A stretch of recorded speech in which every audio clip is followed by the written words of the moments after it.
Jeremias, no capítulo de número 1, profeta Jeremias, capítulo de número 1, o versículo de número 13 a seguir. Diz assim a palavra do Senhor: Veio a mim a palavra do Senhor segunda vez. O que é que vês? E eu respondi: vejo uma panela a ferver, inclinada para o norte. Disse-me o Senhor: do norte se derramará o mal sobre todos os habitantes da terra. Estou convocando todas as famílias dos reinos do norte, diz o Senhor. Os seus reis virão, e cada um porá o seu trono à entrada das portas de Jerusalém, e contra todos os meus muros em redor, e contra todas as cidades de Judá. Pronunciarei contra o meu povo os meus juízos, por causa de toda a sua malícia, pois me deixaram e queimaram incensos a deuses estranhos, e se encurvaram diante das obras das suas mãos. Cinge os teus lombos, levanta-te e dize-me tudo o que eu te mandar. Não te espantes diante deles, ou eu farei com que temas na sua presença. Eu te pus hoje por cidade fortificada, por coluna de ferro e por muros de bronze, contra toda a terra, contra os reis de Judá, contra os seus príncipes, contra os seus sacerdotes e contra o povo da terra. Pelejarão contra ti, mas não prevalecerão, pois eu sou contigo, diz o Senhor, para te livrar. Amém. Senhor, nos ajuda, Deus, a explanarmos a sua palavra. Senhor, vem de encontro ao nosso coração.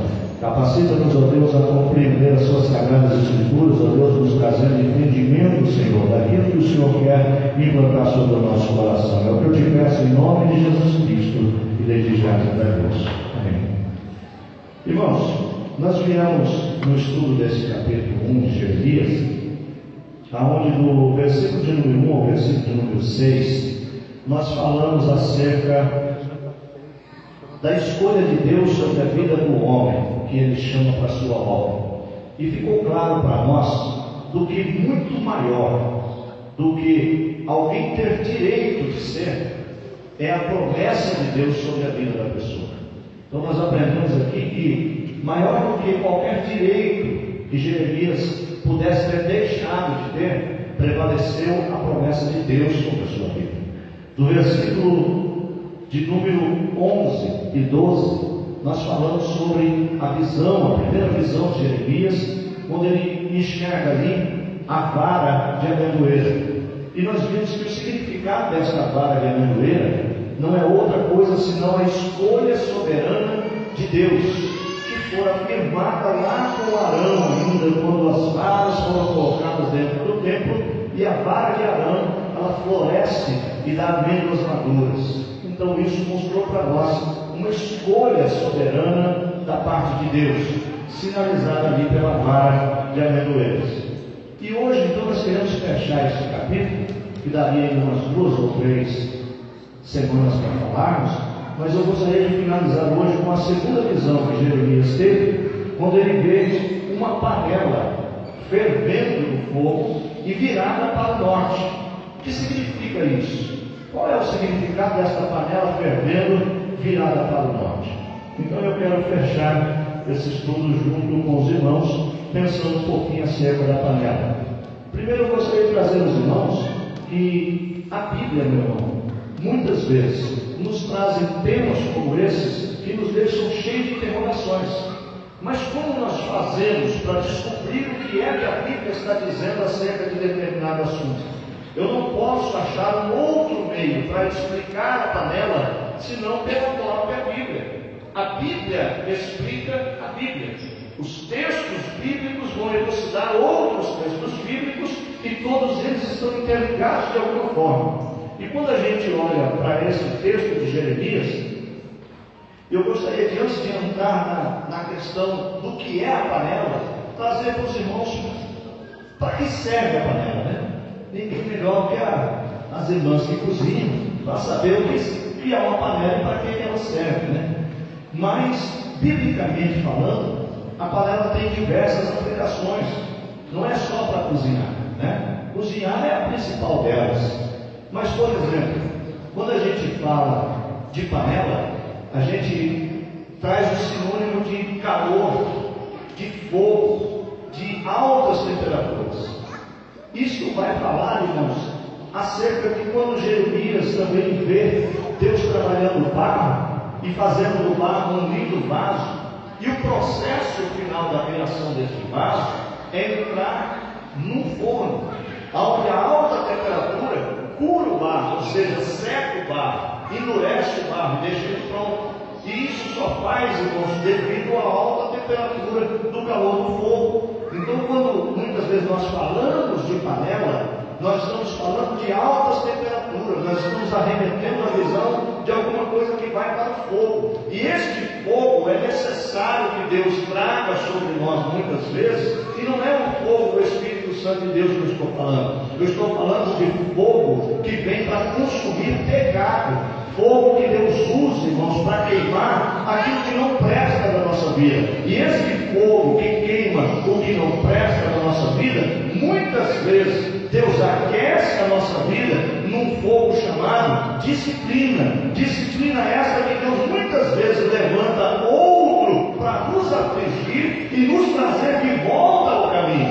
Então, quando a gente fala de panela, a gente fala de sofrer altas pressões, de sofrer altas temperaturas, de sofrer, irmãos, um calor do fogo intenso que nos faz, irmãos, expurgar da nossa vida aquilo que é sujo, aquilo que não presta, aquilo que tem trazido para nós transtorno, dor, prejuízo, vergonha, destruição. Ele tem que sair da nossa vida de alguma maneira. E muitas vezes a gente, por não ser obediente à palavra de Deus, Deus usa alguém para castigo nosso, para nos afligir e nos fazer tirar da nossa vida o que não presta, nos trazendo de volta ao caminho da vontade de Deus.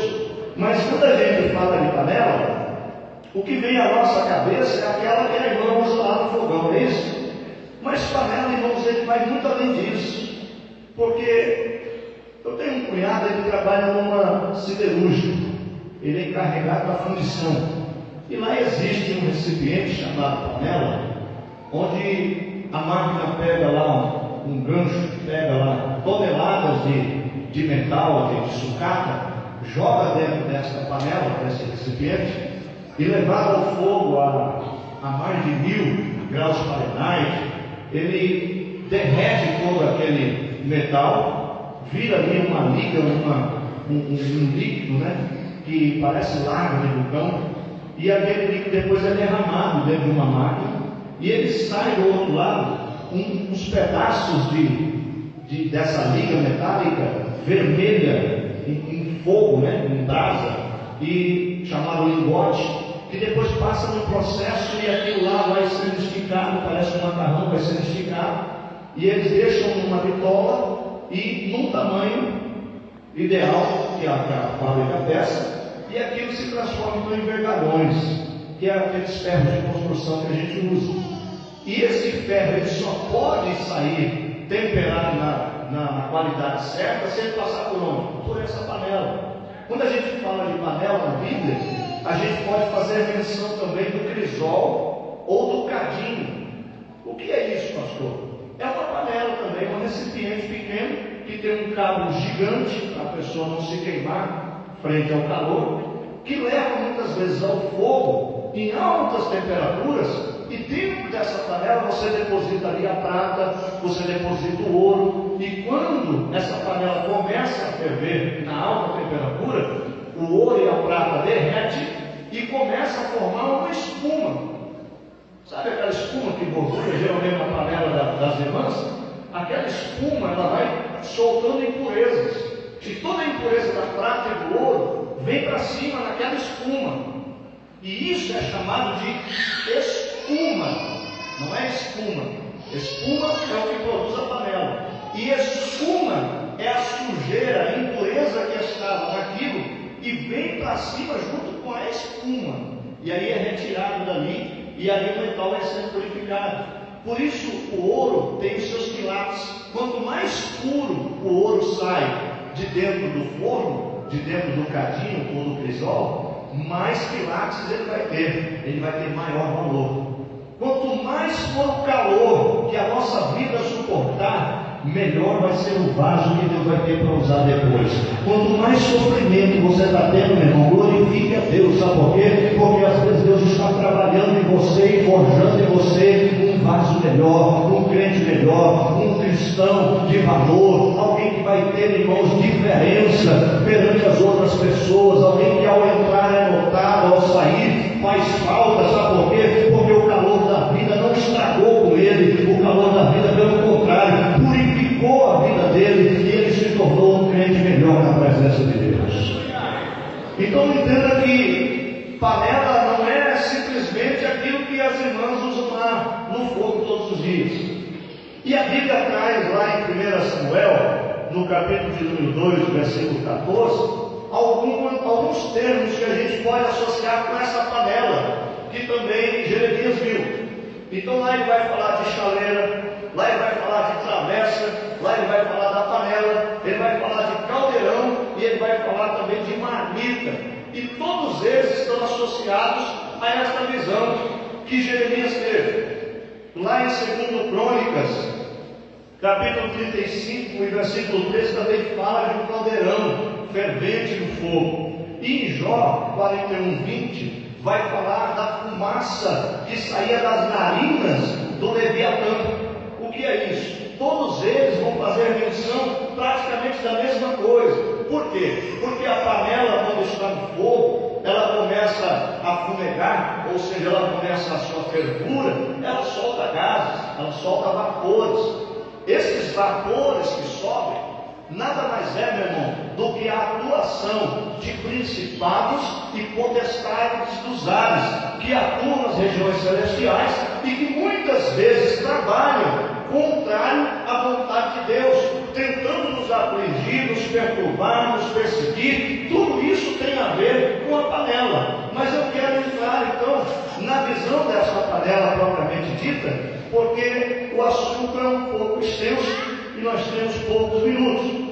Mas eu gostaria que você abrisse a sua Bíblia comigo, lá no livro do profeta Ezequiel, no capítulo de número 24. Os irmãos estão compreendendo? Está complicado? Está dando para entender, meus irmãos? Amém? Capítulo 24, versículo de número 3, do profeta Ezequiel. Olha o que diz, para a gente entender a explicação da panela que viu Jeremias. Propõe uma parábola à nação rebelde e diz-lhe: assim diz o Senhor, põe a panela para esquentar, põe-na e derrama-lhe água. Em outra versão vai dizer: põe a panela a lume. Sabe o que é panela a lume? É aquele processo que as irmãs fazem para deixar a panela brilhando. Quando você põe a panela a lume, você pega ela vazia e põe ela no fogo e deixa ela esquentar. Para quê? Para que aquela crosta da panela vá se soltando, ela vai saindo, vai amolecendo. Depois você deita a água fervendo dentro, e toda aquela sujeira que estava colada na panela, que já descolou da panela pelo fogo, ela solta e vem para cima. Naquela espuma que faz a panela, você passa uma pazinha ali e arranca toda a sujeira fora. E aí você joga fora aquela água, volta a panela ao fogo e pode cozinhar e ela vai estar limpa. Eu não sei lavar louça, mas o processo é esse. Então veja bem, ele está dizendo: põe a panela a lume.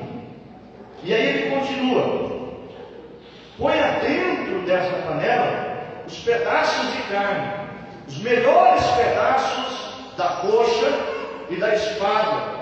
Enche-a de ossos escolhidos, toma o que há de melhor no rebanho, empilha a lenha debaixo da panela, faze-a ferver bem e cozinhe-se dentro dela os seus ossos. Preste atenção nisso. Olha o que Deus propôs para Israel através do profeta Ezequiel. Uma parábola.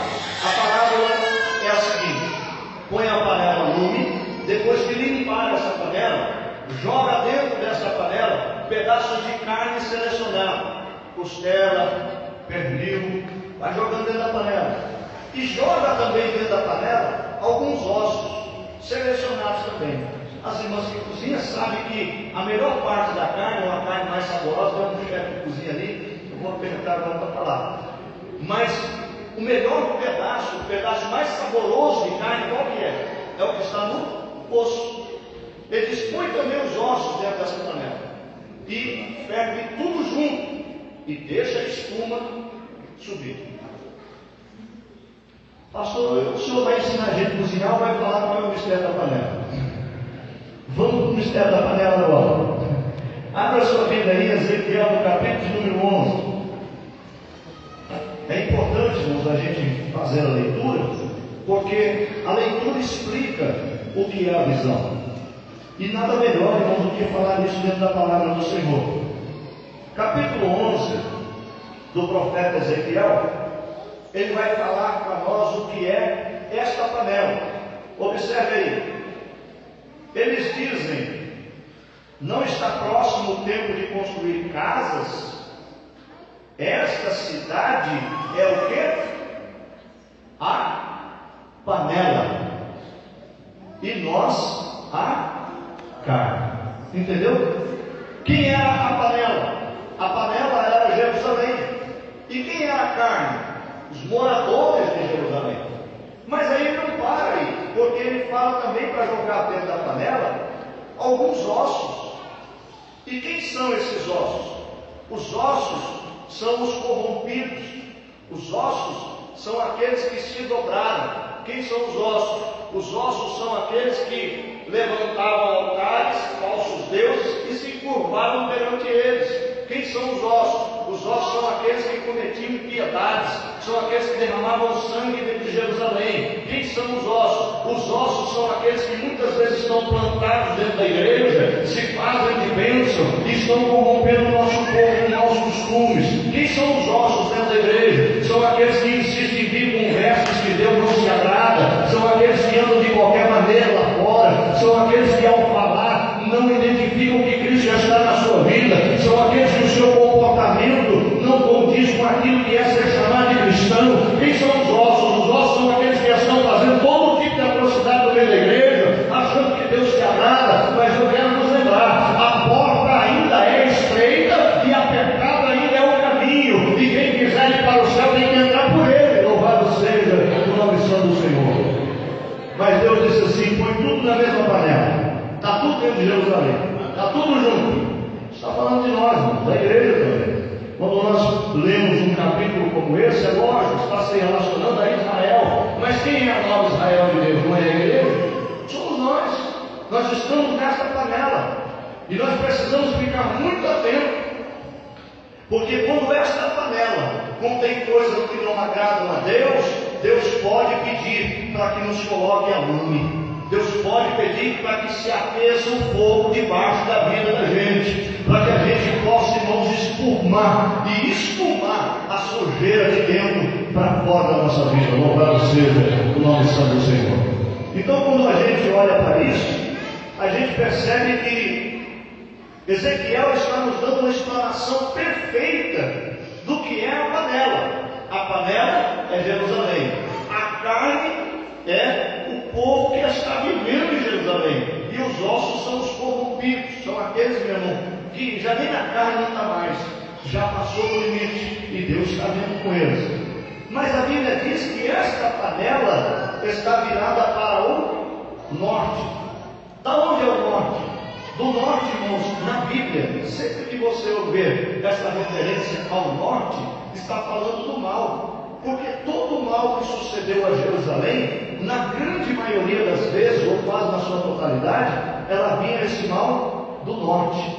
E do norte faz menção aos caldeus, faz menção à Babilônia, que vivia sobre Israel. E sabe o que é pior? Deus vai dizer lá no livro de Abacuque que ele permitiu que se profanasse a sua casa, o seu templo, o templo de Jerusalém. Por quê? Porque o povo andava tão cheio de segurança e batendo no peito e dizendo: casa do Senhor, quem poderá nos suster, né? Olha só a nossa segurança, não estava mais em Deus, estava na casa. Tem gente, meu irmão, que é prepotente, tem gente que enche o peito porque está num templo bonito, porque tem um pastor que prega bem, porque está cercado de obreiros que na verdade, meu irmão, o que Deus está procurando é o que você carrega no teu coração, é com qual motivação você adentrou esta casa, é como você chegou aqui, é como ao sair daqui você permanece aos olhos do ímpio. O que Deus impressiona, irmãos, em ver na nossa vida, não é a forma que nós nos trajamos e nem como nós lidamos os irmãos quando nós estamos na presença dos crentes, mas muito pelo contrário, Deus está procurando é o que nós somos quando nós estamos na ausência daqueles que nos conhecem. Quem verdadeiramente eu sou quando ninguém me vê? É isso que Deus leva em conta. E a gente olha para essa palavra e percebe que a panela está virada para o norte. Por que para o norte? Porque o norte viria trazer o mal sobre Israel. Quem é o fogo da panela então? O fogo da panela é a Babilônia. Vamos abrir a Bíblia lá em Abacuque, no capítulo 1, e versículo de número 6. Abacuque, capítulo 1, e versículo 6. Olha só, irmão, como é o fogo da panela. Eu vou lendo aqui para ganhar mais tempo. Suscita os caldeus, nação feroz e impetuosa, que marcha sobre a largura da terra, para se apoderar de moradas que não são suas. Ela é terrível e pavorosa. Dela mesma sai o juízo e a sua indignidade. Os seus cavalos são mais ligeiros do que os leopardos, os mais ferozes do que os lobos à tarde. Os seus cavaleiros espalham-se por toda parte. Os seus cavaleiros vêm como de longe, voam como águia que se apressa a devorar. Todos eles vêm com violência. Os seus rostos buscam o oriente, e eles congregam os cativos como areia. Escarnecem dos reis, e dos príncipes fazem zombarias. Eles se riem de todas as fortalezas, porque amontoam terras e as tomam. Então passam como passa o vento e seguem, mas eles são culpados, esses cujo próprio poder é o seu Deus. Olha que coisa terrível. Deus levanta uma nação ímpia, que já está imperando por mais de 120 províncias. Eles riem dos reis. Quando eles capturam os príncipes, eles ficam zombando da cara dos príncipes. Eles trazem humilhação, eles envergonham, eles fazem chacota dos seus prisioneiros. Eles têm muitos carros, e quando eles vêm a toda velocidade, meu irmão, pela história a gente levanta como funcionavam esses carros, e esses carros traziam pelo menos 2 soldados, um conduzindo a carroça e o outro flecheiro, mandando flecha naqueles que estavam para lutar. As suas rodas tinham lâminas, e por onde passavam arrancando a perna dos soldados que estivessem na pé. Então imagina que era um exército terrível. E os seus soldados, além dos carros, iam também a pés e em cavalos. E eles dominaram a face da terra. E quando eles iam para uma cidade que era fortificada, entenda como cidade fortificada, as cidades que eram muradas por fora, e alguém se dizia assim: eu estou seguro, tem um muro em volta. Eles riam disso, por quê? Porque amontoando terras, eles faziam as suas cidades e subiam rápido. Eu não sei como, se eles levavam essa terra nas carruagens e depositavam no pé do muro, e isso ia fazer com que o muro ficasse baixo, porque eles iam escalando pontos de terra e pulavam para dentro com muita facilidade, e não tinha quem metia esses homens, e eles eram terríveis. E a Bíblia diz que Deus colocou eles então para ser o quê? O fogo na panela. Ou seja, eles iriam ser os disciplinadores de Israel. Por qual motivo Deus estava disciplinando Israel? Qual era a intenção de Deus em massacrar com Israel? Vamos ver Ezequiel 22 e o capítulo 3. Ezequiel 22 e capítulo 3. Nós já estamos terminando. Olha o que diz aqui: assim diz o Senhor Deus: ai da cidade que derrama sangue no meio de si, para que venha o seu tempo, e que faz ídolos contra si mesmo, para se contaminar. Por que Deus permitiu que os caldeus viessem contra Israel? Que fosse um fogo que aquecesse essa panela? Porque Deus vê 2 coisas dentro de Israel: eles derramavam sangue e eles adoravam falsos ídolos. Deixa eu te dizer uma coisa: Será que os dias que nós estamos vivendo, nós não estamos vivendo dias muito parecidos com esses? As injustiças sociais, as coisas que acontecem no próprio seio da igreja. Você diz assim: eu nunca vi ninguém matar ninguém dentro da igreja, pastor. Não com espada, não ferindo o camarada, arrancar sangue, mas às vezes dirigindo uma palavra, às vezes simplesmente por virar a cara, às vezes simplesmente por fazer o outro como se ele fosse transparente. Parece que não existe, não faz falta. Bendito pelo nosso irmão aqui, Damásio, você fez falta, não falte não, né? E quando a gente não sente mais isso, alguma coisa está errada. Muitas vezes no contexto religioso que a igreja nos traz, nós estamos vivendo isso. Nós não conseguimos sentir a falta de ninguém na igreja. Aquele amigo que sentava ao lado, ele desaparece, a gente não se dá conta, não está preocupado, deixa ele, é problema dele, ele tomou essa decisão. Não, o problema é nosso, porque cabe a nós zelarmos do corpo de Cristo. Você já sentou uma porta descalço, já levantou no escuro atrasado e vai correr, a porta está aberta e você lasca com a unha do dedão, depois ela fica preta. E isso dói para danar, e não dá para pôr o sapato, e você manca, e depois essa unha cai, aí você não põe o sapato mesmo. Como é que eu posso, meu irmão, não me importar com quem quer que seja, que deixa de vir à igreja? Como é que eu posso, meu irmão, não sentir coisa nenhuma? Quando alguém falta a um culto, eu não tenho a preocupação de saber o porquê ele faltou. Isso não é especular a vida de ninguém. Isso é zelar do teu corpo, do corpo de Cristo. Nós somos um corpo só. E não importa se eu sou a unha, ou se eu sou a mão, ou se eu sou os olhos desse corpo, o que importa é que fazemos parte do mesmo corpo. Aí eu olho para a palavra do Senhor e vejo Deus falando assim: me levantei por causa das injustiças sociais que existem no meio desse povo. Me levantei porque eles são derramadores de sangue, porque eles estão matando profetas, porque eles estão desprezando as pessoas. Me levantei porque eles são idólatras, porque no meio deles há quem levanta os seus ídolos. Será que nós não temos levantado alguns ídolos? Sabe o que eu gosto de fazer aqui? É às vezes no domingo com um companheiro para pregar, só para ver a reação da cara dos irmãos. Ah, mas o pastor devia pregar. Por que o pastor devia pregar? Só ele tem Bíblia? Por que a gente não quer ouvir um cooperador? A nossa vitória não vem pela palavra de Deus? Eu não preciso ouvir a palavra de ninguém. Eu preciso ouvir a palavra de Deus. Quando eu procuro um ensino bíblico, eu procuro aprender a palavra. Não procuro aprender o que o homem está ensinando. Nós não dependemos, irmãos, de alguém para ter uma bênção. Nós dependemos só única e exclusivamente de Jesus Cristo se compadecer de nós. E quando nós ouvimos a palavra de Deus e damos ouvido à palavra de Deus, isto é, quando a palavra de Deus ela penetra o nosso coração e a gente guarda isso como sendo Deus falando conosco, independente de quem seja o transmissor dessa palavra, o Senhor opera milagres na nossa vida. Louvado seja o nome santo do Senhor. Muitas vezes, sabe o que está acontecendo no nosso meio? A panela está fervendo, a vida está tomando proporções de calor. Por quê? Porque nós fazemos seleção desse e daquele. Nós temos os nossos ídolos próprios. Nós queremos, se for fulano pregando, eu vou. Se eu souber que é ciclano, eu já nem lá no pio. Ué, então Deus só fala se for A ou B. Se for C ou D, para mim já não serve, pastor. O culto é melhor quando tem X cantando. Se for o conjunto tal, eu não gosto muito. E quem diz que o culto é para você? O culto é para o Senhor, rapaz. Quem tem que se alegrar com o que é feito aqui nesta casa é Deus.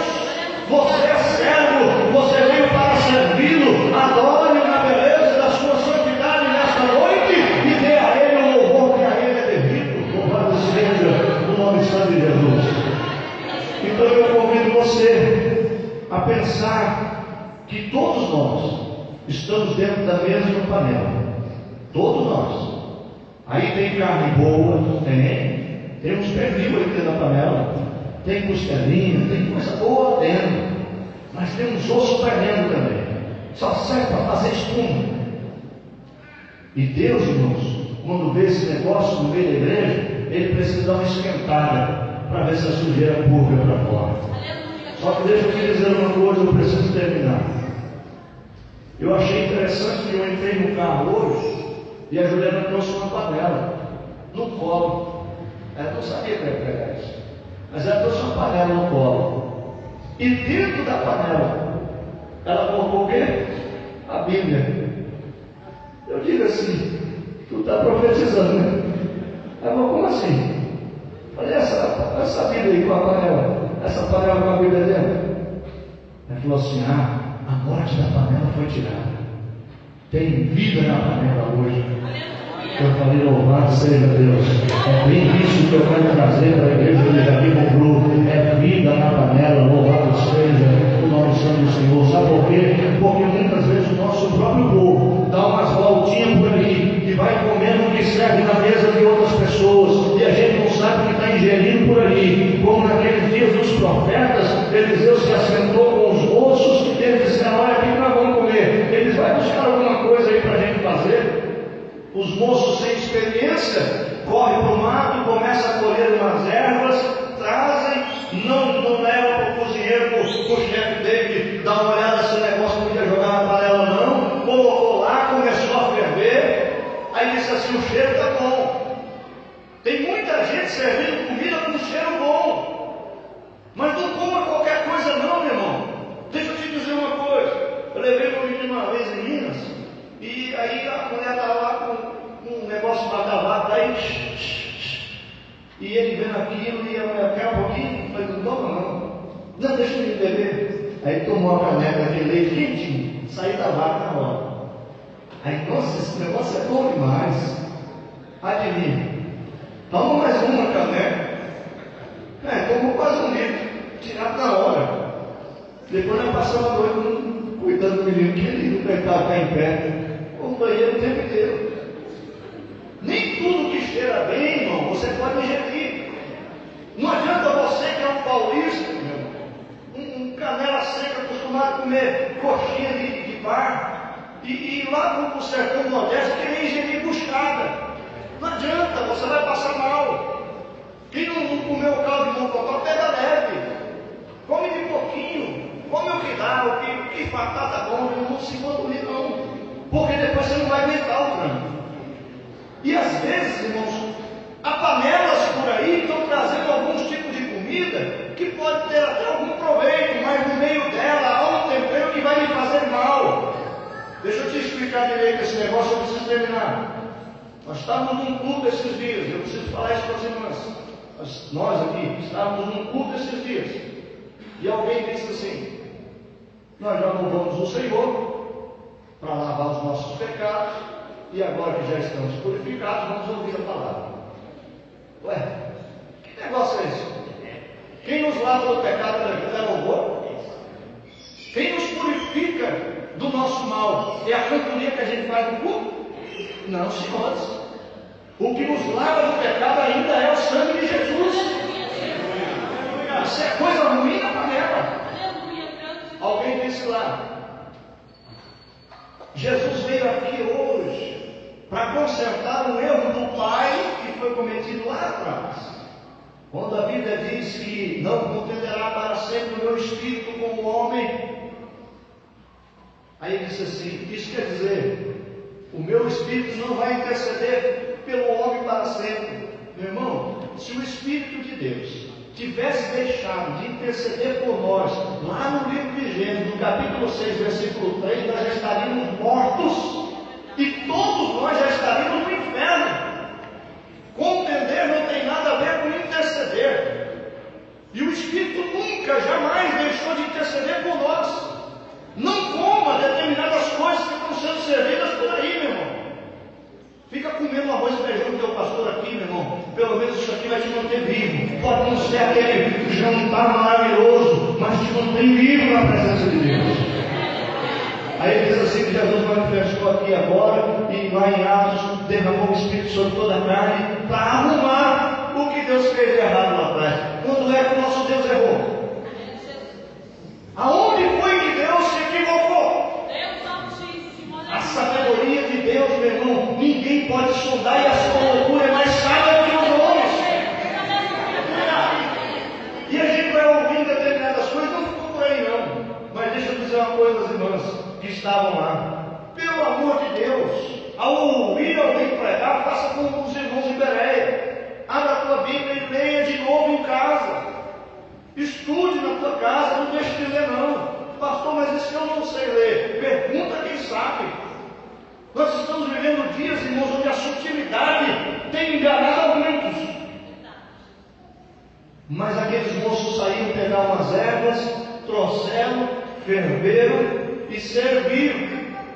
Começou a comer 1, 2, 3, 4, daqui a pouco tinha uns 20 moços morrendo já, com dores fortes no estômago, revirando no chão, e alguém gritou: tem morte na panela, profeta. Ele disse assim: calma, me traz a panela aqui.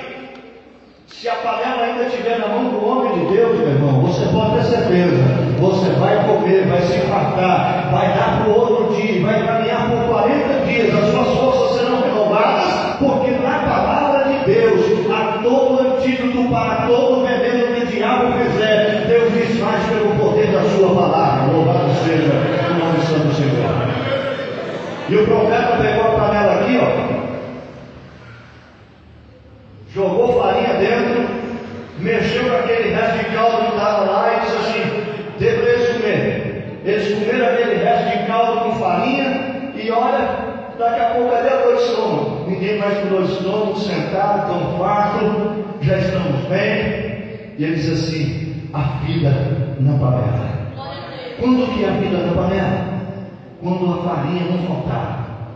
Farinha fala de pão, fala do trigo, da semente que morreu lá, para que trouxesse vida a todos nós. Jesus Cristo, a palavra é Jesus. Viva pela palavra, e a panela pode ferver o quanto quiser, mas a sua vida estará preservada na presença e nas mãos de Deus. Eu quero te convidar a se colocar de pé esta noite. Vamos orar, irmãos. E você que entrou aqui hoje, dizendo assim: olha, está fogo. Não tem essa expressão? Está passando uma dificuldade tremenda assim: pastor, está fogo. Eu sei, está fogo. É fogo mesmo. Às vezes Deus permite esse fogo. Sabe por que Deus permite esse fogo? Depois dá uma olhadinha no número 6. Ele vai dizer assim: eu permiti que Israel fosse humilhado, fosse envergonhado, passasse fome, tivesse necessidade. Eu sendo Deus zeloso, que cuido, que amparo, que supro as necessidades, eu deixei acontecer tudo isso. Para quê? Para que eu pudesse mostrar para eles o que é que tem no coração deles. Quando Deus permite acender fogo sobre a sua vida, não é para que você esperneie, não. É só para você conhecer o que verdadeiramente tem no seu coração. Quando pensa assim: Senhor, eu morro por você, ninguém vai tirar a sua vida, eu que vou no seu lugar. Ele diz assim: para trás de mim, Satanás. Pedro, você não sabe o que está falando aí. Aí depois Jesus vai lá na frente e diz assim: Pedro, sabia que o diabo me pediu para deixar peneirar você? Ele ficou assustado. Jesus falou assim: mas você ainda não está pronto, eu não vou deixar não. Tem hora que Jesus não deixa, mas se chegar a hora, Deus deixa por fogo na panela. Vamos pôr a nossa panela lume. Antes de pôr alguma coisa para cozinhar, eu tenho a oportunidade de queimar o que não presta na minha vida. Põe a lume a sua panela hoje, meu irmão. Olha lá dentro da tua casa, a sujeira que está lá, e tenta tirar isso de lá antes que Deus peça para queimar. Você pode ser preservado hoje disso. Nós vamos orar, irmãos.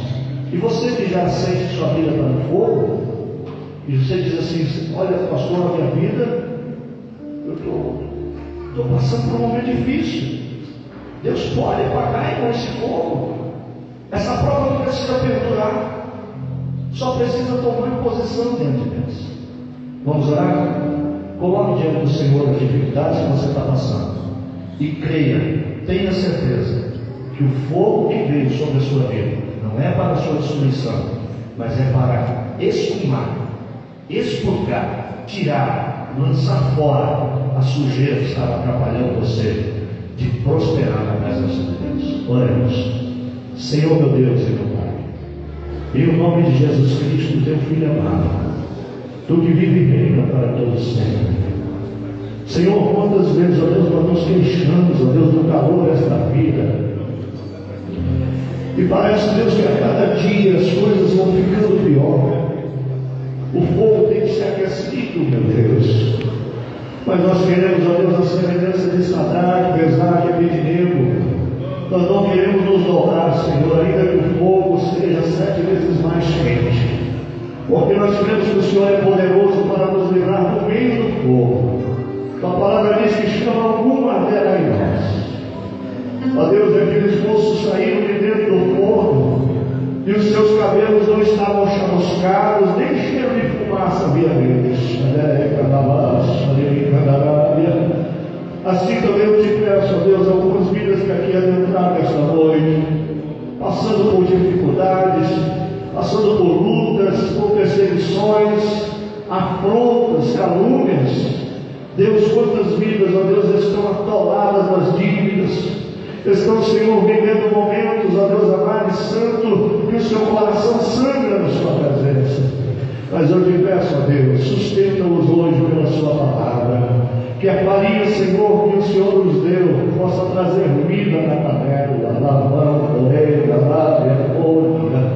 Ei, alabastou de micandarábia.